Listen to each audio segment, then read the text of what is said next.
Bienvenue, chers téléspectateurs, à notre nouvelle émission Écoute la voix de tes sentinelles. Voilà, notre thématique du jour, c'est l'apostasie. En tout cas, ça fait couler beaucoup d'encre et de salive. Les gens se posent des questions, apostasie, apostasie. J'ai avec moi, il n'est plus à présenter, le docteur Christian. Je vais saluer. Bonjour, docteur. Ah, bonjour, mon pasteur et mon prophète. Aujourd'hui, je me suis quand même donné la peine de lire ton livre que j'ai sous mes yeux ici, Les regards sur l'Apocalypse.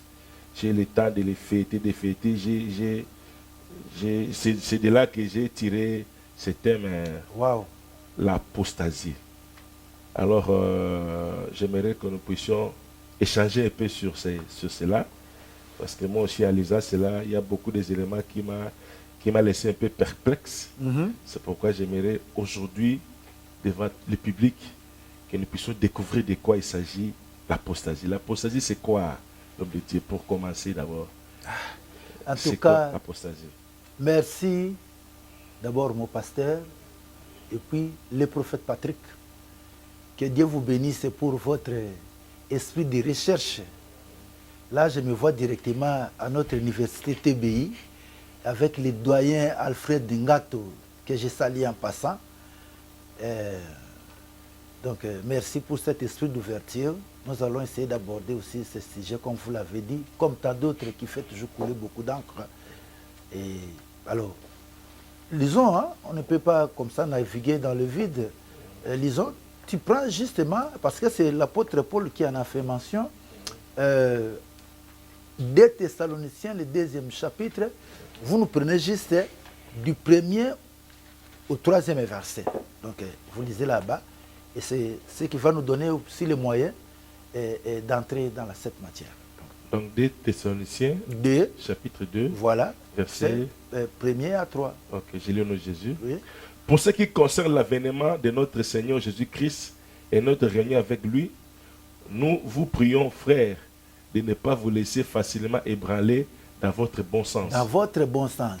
Et de ne pas vous laisser troubler, soit par quelques inspirations, soit par quelques paroles, ou par quelques lettres qu'on dirait venir de nous, comme si le jour du Seigneur était déjà là. Comme si le jour du Seigneur était déjà là. Que personne ne vous séduise d'aucune manière. Car il faut que l'apostasie soit arrivée auparavant. Voilà, il faut que l'apostasie soit arrivée auparavant. Et qu'on ait vu paraître l'homme du péché, le fils de la perdition. Voilà, vous pouvez vous arrêter un peu là-bas. Okay. Il y a un piège, si je peux m'exprimer ainsi. Quand vous avez, là vous dites qu'en ce qui concerne l'avènement du Seigneur Jésus et notre réunion avec lui. Il y a d'abord l'avènement du Seigneur, ensuite notre réunion avec lui. Donc ces 2 éléments-là, ce n'est pas peut-être par erreur que le Saint-Esprit a placé d'abord l'avènement du Seigneur Jésus et notre réunion avec lui. Ça, il faut le signaler. Mais avant que l'on commence, je demande vraiment, Seigneur, parce que cette émission, c'est pour toi que nous parlons, inspire-nous, nous te la recommandons du début à la fin, au nom de Jésus. Amen. Amen. Voilà. Alors, j'ai vu beaucoup de gens tomber dans cette erreur, parce qu'ils ont pensé que lorsque l'apôtre Paul présente, en ce qui concerne l'avènement du Seigneur Jésus, et notre réunion avec lui, ils ont pensé que non, l'avènement du Seigneur Jésus précède l'enlèvement, parce que notre réunion avec lui, ils ont présenté cette réunion comme l'enlèvement de l'Église. Alors que le prophète Patrick, ici nous sommes dans le 2e épître des Thessaloniciens. Alors que à la première épître, le 4e chapitre, c'est là où il parle déjà de l'enlèvement de l'Église. Donc notre réunion avec lui ici ne concerne en rien l'enlèvement de l'Église.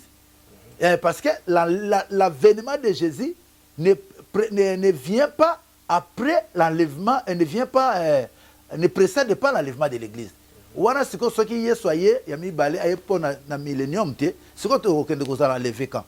Alors, écoute, ça va te bénir, il y a une doctrine qui non, enlèvement de l'Église et que ça à la fin, juste parce qu'ils n'ont pas compris que l'énoncé qui est présenté d'abord, avant c'est quoi? C'est l'avènement du Seigneur Jésus. Il sera précédé par quoi? Là, l'Église n'est plus. Il insiste dit que personne ne vous séduit d'aucune manière, même si par une inspiration ou soit par une lettre disant venant de nous que l'enlèvement, soit le jour du Seigneur, a déjà idée.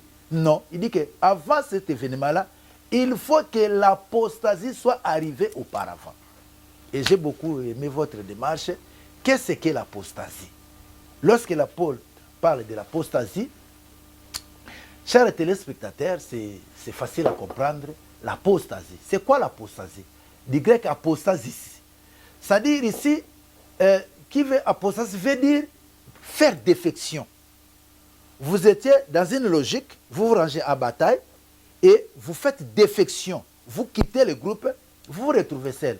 En d'autres mots, où est-ce qu'on a trouvé ce terme technique qui est devenu aujourd'hui dans l'Église comme un signe pour annoncer la venue du Seigneur? Dans le monde gréco-romain, c'est-à-dire dans le monde antique, disons avant le Seigneur Jésus-Christ, lorsque les troupes se rangeaient à bataille, ils partaient combattre quelque part. Et ils se rangeaient comme ça, ils marchaient comme une colonne. Et pour une raison ou une autre, la paix des uns et des autres, puisqu'ils se réalisent que notre Bitumba peut-être n'a pas koufa. Alors, chemin faisant, il fait défection, il abandonne. Ceux qui abandonnaient, ils étaient des apostats. Donc, basali apostasie, ça dit basali défection. Abandonner Bitumba. Parce que l'objectif, c'était d'atteindre un objectif. Si vous bino ne sika ke bokende bokoma na suko objectif wana bokomite bo abandonner. Nde yango ba benga bango ba apostat. Et bazali pe ko benga celui qui faisait un renoncement public soit dans un mouvement moko politique, soit dans la philosophie moko balbino banda lelo ngana zali sous na binoté. Lokola sali défection, bazali ko benga pe apostat. Donc c'est ça l'apostasie. Maintenant, c'est devenu un terme technique dans le christianisme pour indiquer le signe majeur qui va sévir au sein de l'église avant l'avènement de Jésus.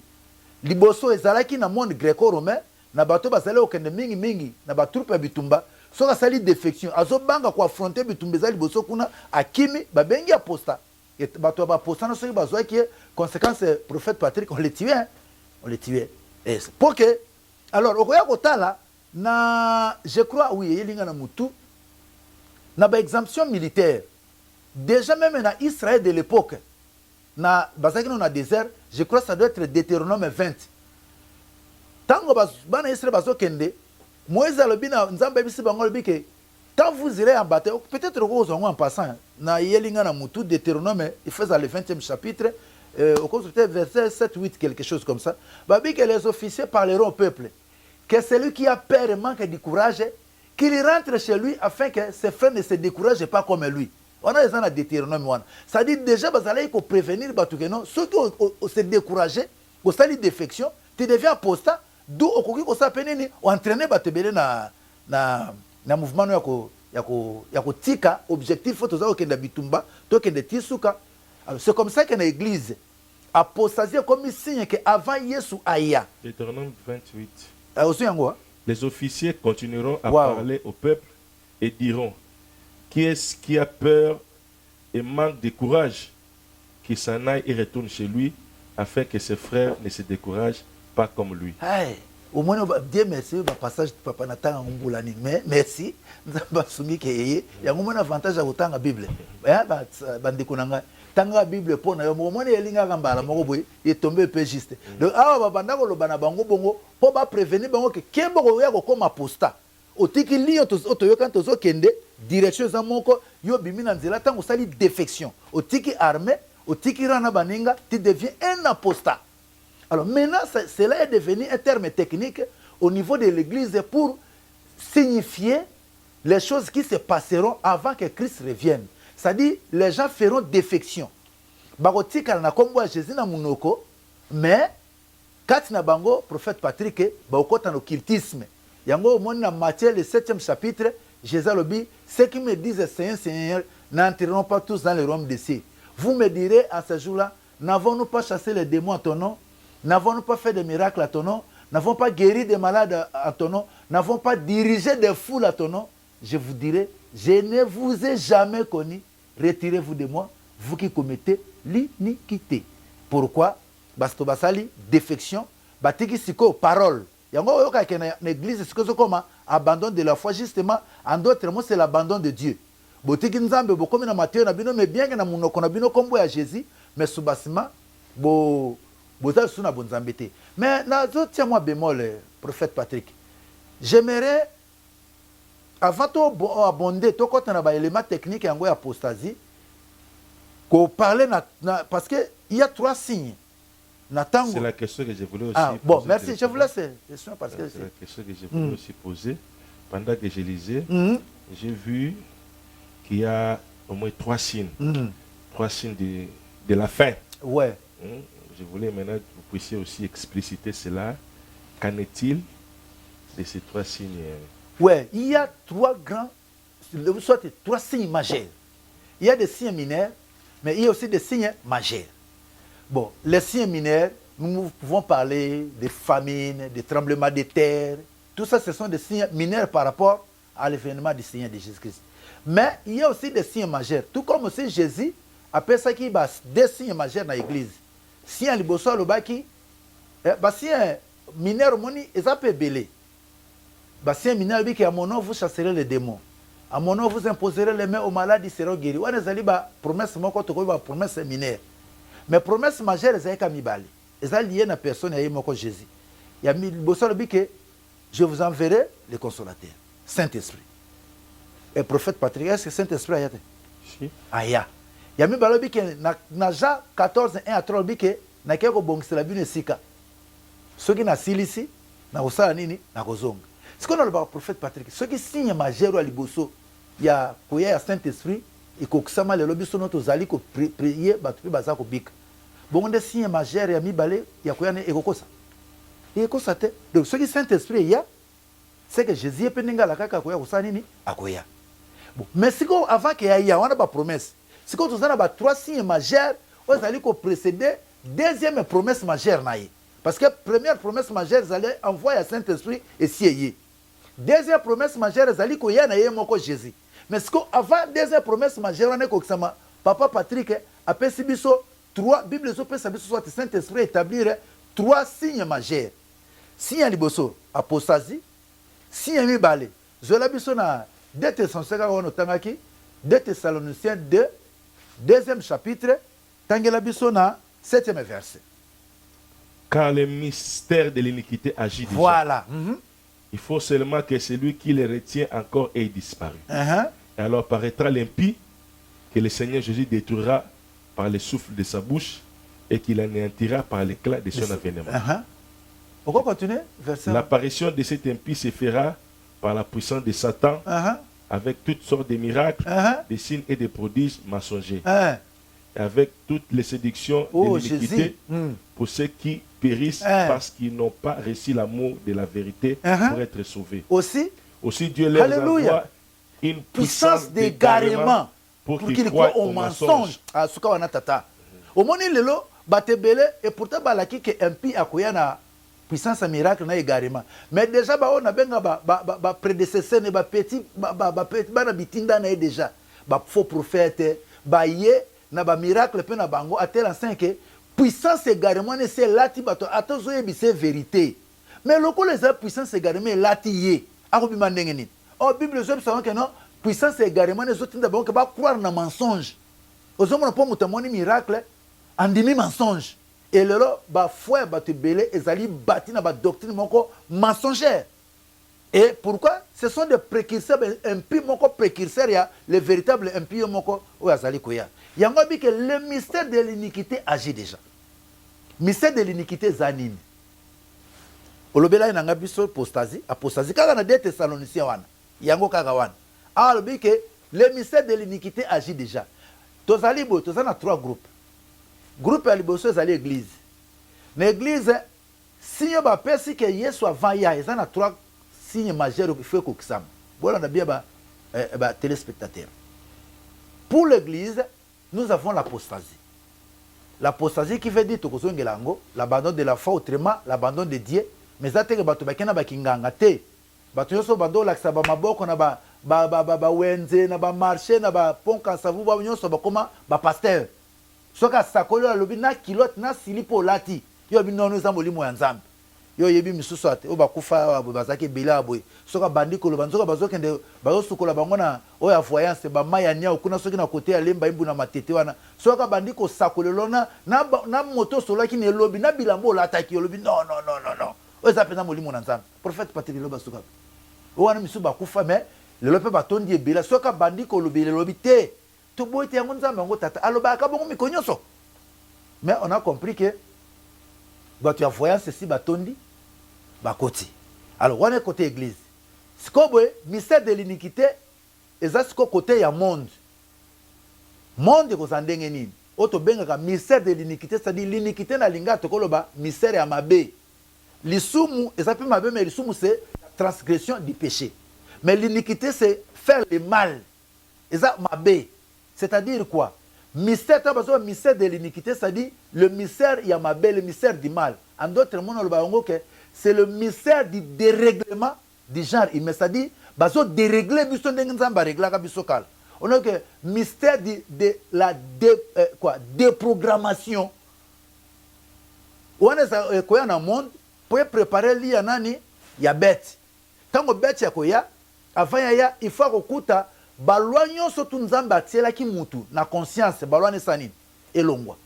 Tozaki liboso bana il faut babanga baboti ata moboto ebaki na nzela to kopesa respect mais il faut lelo nyonso ne sanini elongwa bolumbu ya tata liboso ya bana na bande lobelaka liso lo côté donc ba verti nyonso makambo tu malamu nzamba salaki pona mutu misère iniquité il faut elongola nyonso wana renverser vapeur kozomona prophète Patrick et wana pona nini ezali ko préparer lia koya ya nani ya bête ya kokuta ke lokola zali antéchrist c'est-à-dire ozo telemela Christ a kokuta ke babongiseli na mibeko ya ye c'est-à-dire Christ azaka lisusu kuna te na mibeko bonzambe sani ni elongwa il faut monde omoni mokili ndenge zo kende ba téléspectateur toza ko mokili zo préparer koya na antéchrist yango omoni ba loi immorale nyonso bozo mona oyo boy ba benga ngo mystère de l'iniquité eza ko sala déjà il faut elongola ba loi nyonso ya bonzambe et ko sala passe tozo regretter mais en réalité quelque part ko regretter te po ce qui est kokisami te bible ko bimalukuta il faut kokisama ndenge zo kokisama boye ndenge tozo mona lelo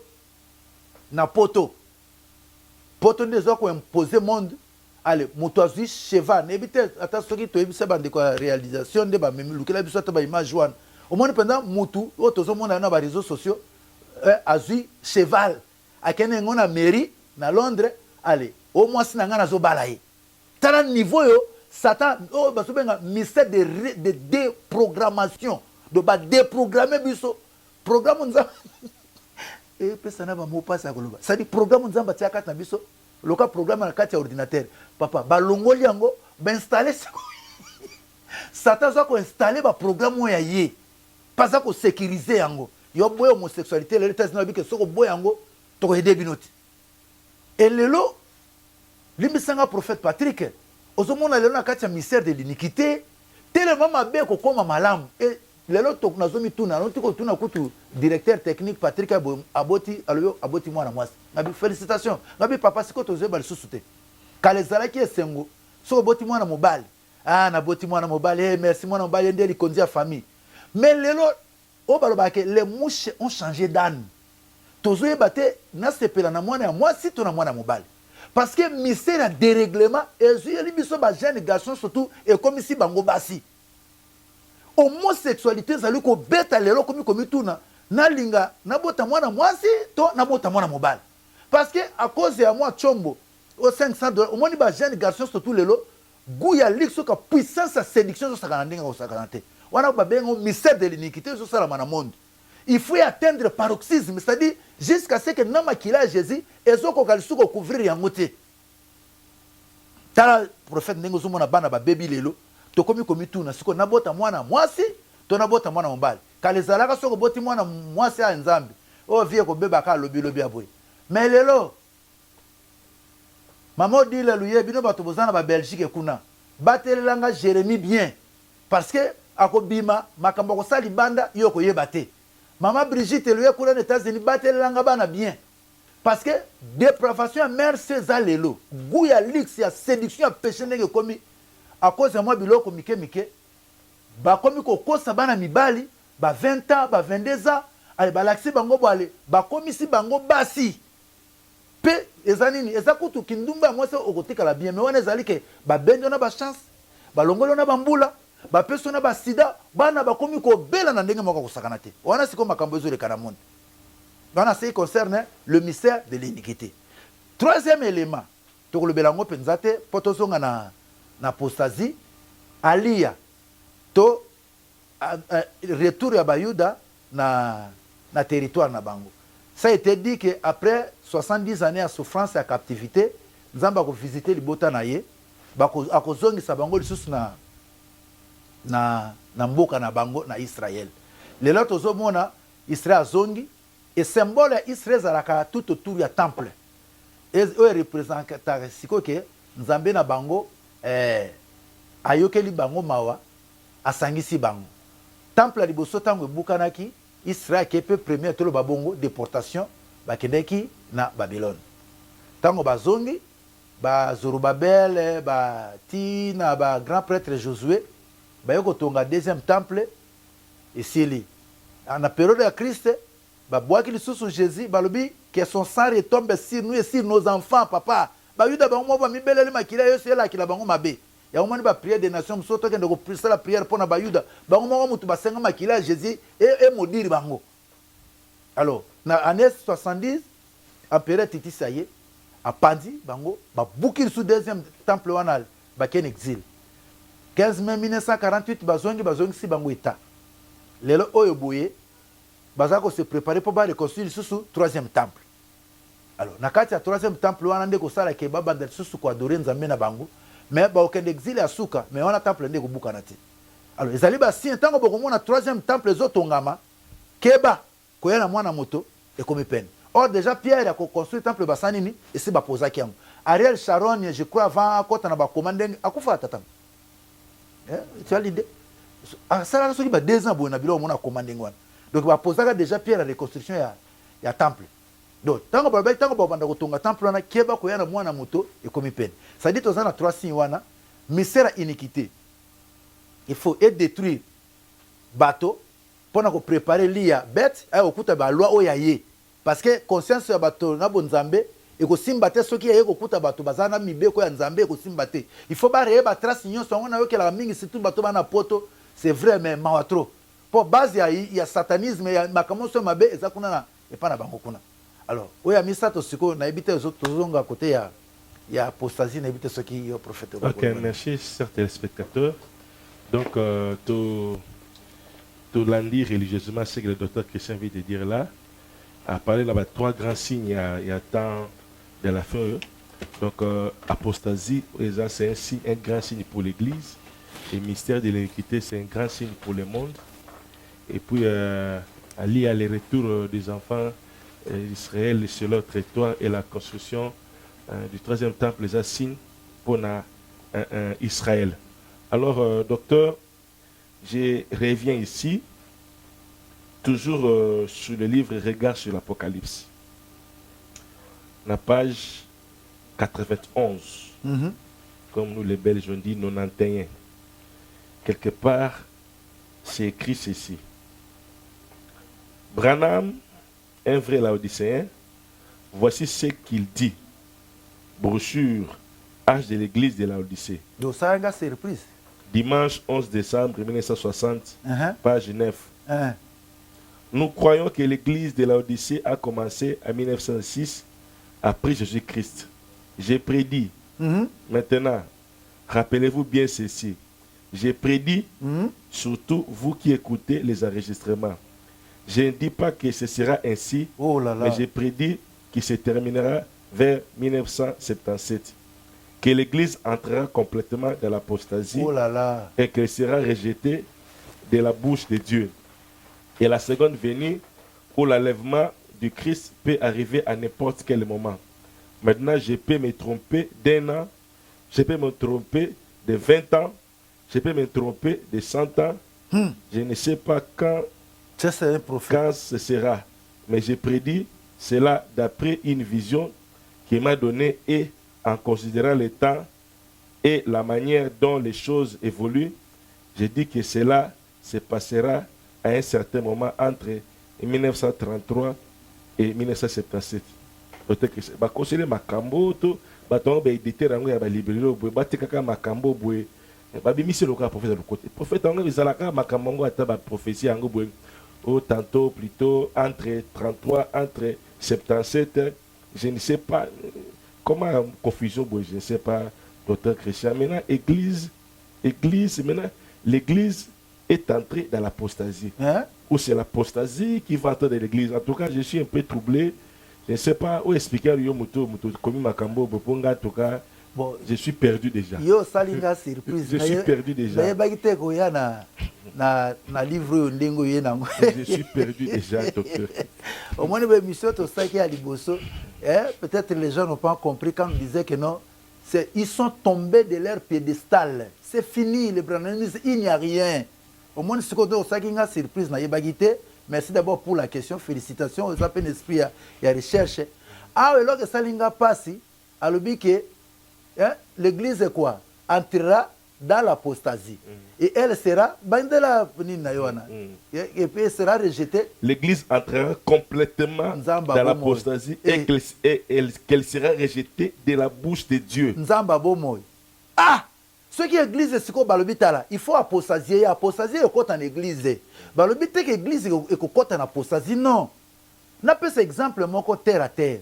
Nous avons vu avec la pandémie du coronavirus. C'est la pandémie qui est entrée dans le pays, mais ce n'est pas le pays qui est entré dans la pandémie. Pour preuve, lorsque la pandémie entre dans un pays, tout le monde n'est pas frappé. Quelques-uns sont frappés, les autres restent et continuent la vie. Parce que ceux qui payent de continuer en cas de pandémie, personne ne survivra. Ça c'est clair. Quand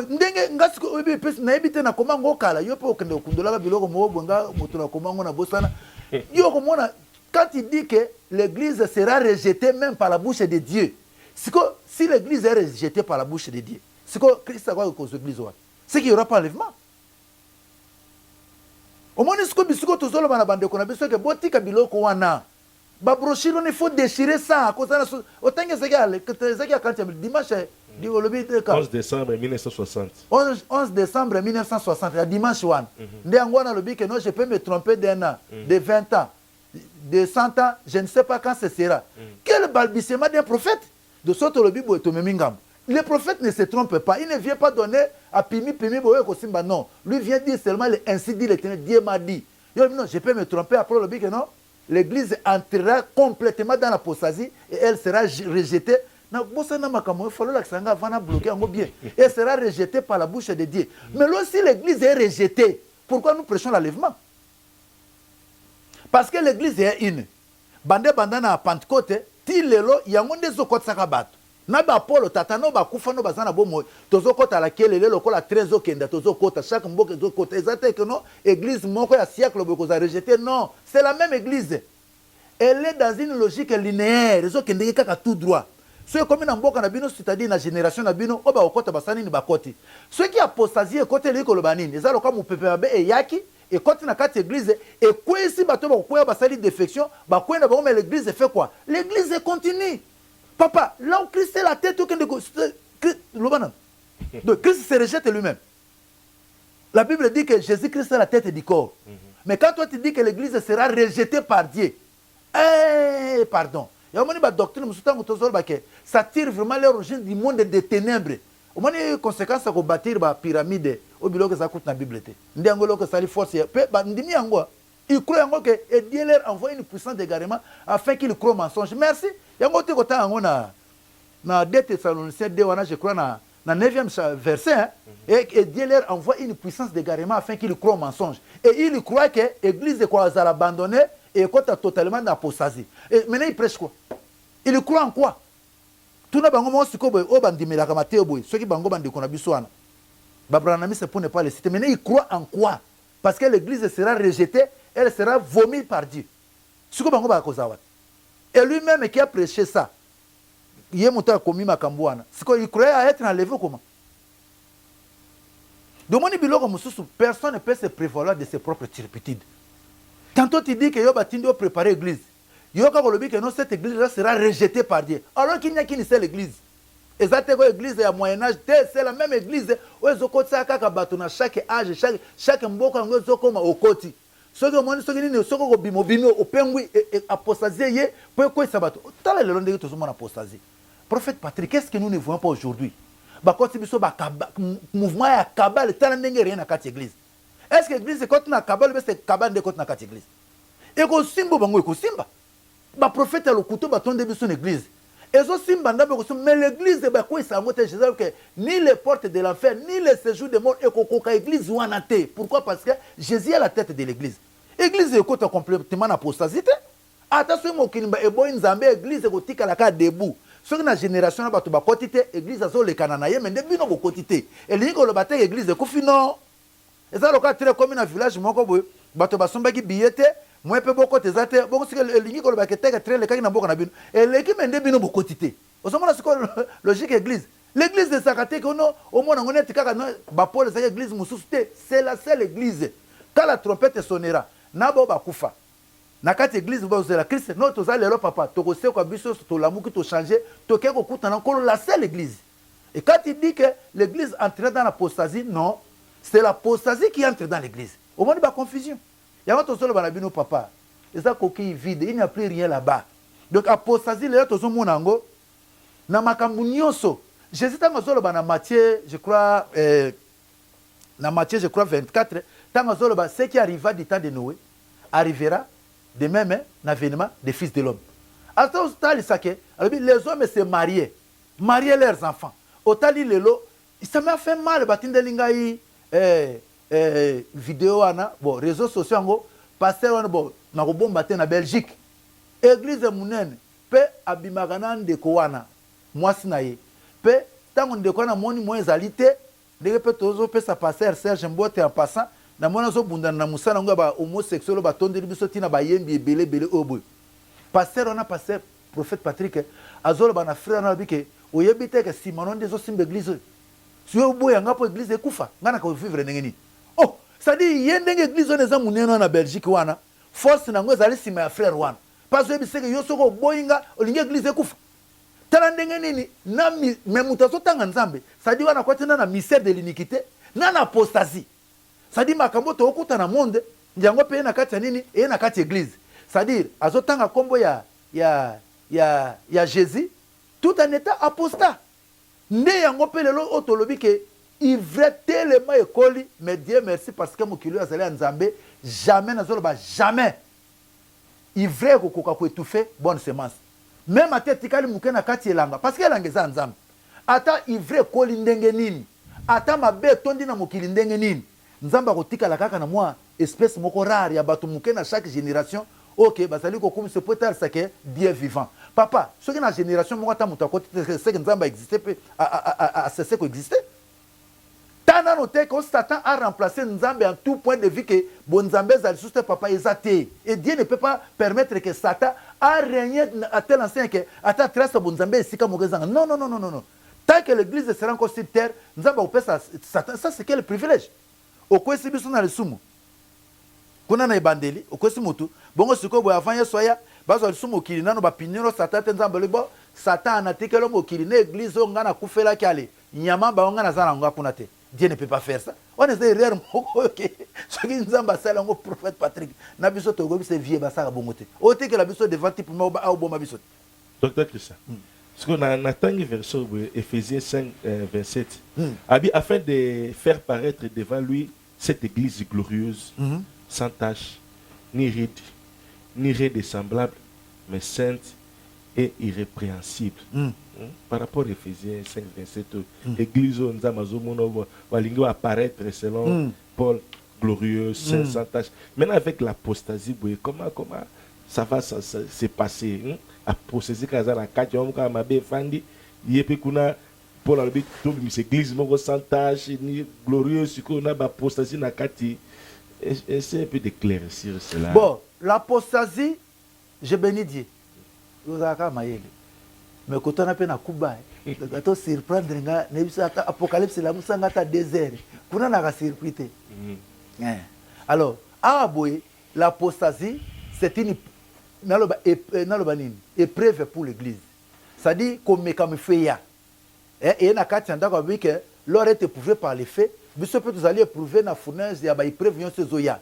bato bakomi koteka mikongo mpona mbongo ta émission yango boye prophète Patrick tozobela bapartenaire ntango bazwa tezali épreuve sikoyo motu mosusu ya bino ngai nalingi na soutenir bino bona opia bino 10 000 $ bochange mateya na opia bino 100 000 $ so bolingi docteur Christian bowana bon natia 500 000 $, changer mateya na bengo na pembeni prophète Patrick on a mona tobuka na te tondimaka ko mona siko c'est ça l'apostasie et yé na kati église mais yé pona yé prouver bato to okina biki po a laver biso to za la glorieuse tango to longi be preuve na ndeto be misiko yo glorieuse pour l'enlèvement yo ozu preuve te kaka bo na peto ko enlever non apostasie koti na église kaka po ya ko prouver ba véritable chrétien oya ma oba okokate ba ko lemba na bango batikali oba ko klenda na bango loko ba ibamba bo yaka na mbongo na yo nyazo yaka ta na $1 million ponga mongo nzamba ya lakinga ko pesa ngai 600 millions de $. Bon na yo na wela oya yo ya 1 million lobiao oya ngeko ya peut-être dans 3 semaines bon siko nakende ko rater yango bon yo ya yo bombango so yo simba te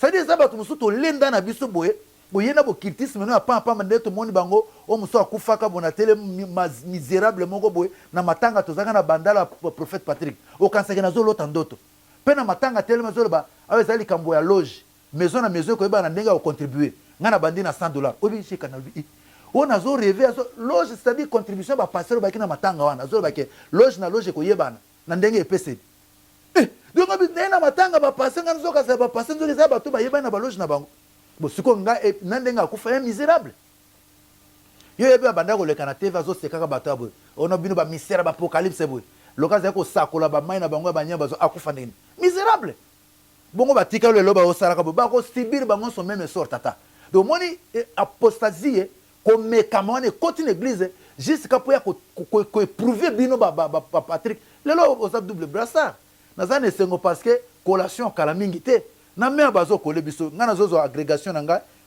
yo ko pesa nga durana zala même conseil pédagogique professeur à l'université yo pozo zango na master na donc ozo mona ke pour prouver l'équipe étape pour au comme niveau ezali mais bato balingi via facilité balingi ko zala prouver te alinga lokota yon sopete ndeko nanga ndenge tozote yango lelo boto bana ngombulani yo lingo te yango na facilité bo meka soki o kata na nzela tango ba ko lokota na bato tozo attaquer boy o tika bible mais biso tellement que to fandela makambo atoyo ko séduire nga ndenge nini nzamba obatelanga docteur nous sommes déjà à la fin de la lingi conseil mo dans 1 minute ba pasteur ba ko ka souffrance te o sa musala nzambe comme préféré pesa sima o que no sala boy comme chavi ba benona ne nani nzela mukuse nzamba bomoy nzela mukuse ko pesa considération minute pour na batandongo balingi ko souffrir te balingi kaka o ba l'église lelo après 3 mois o ba nokene ba poto o somba ba avion ba partenaire a minene pesa no conseil par rapport à apostasie au boye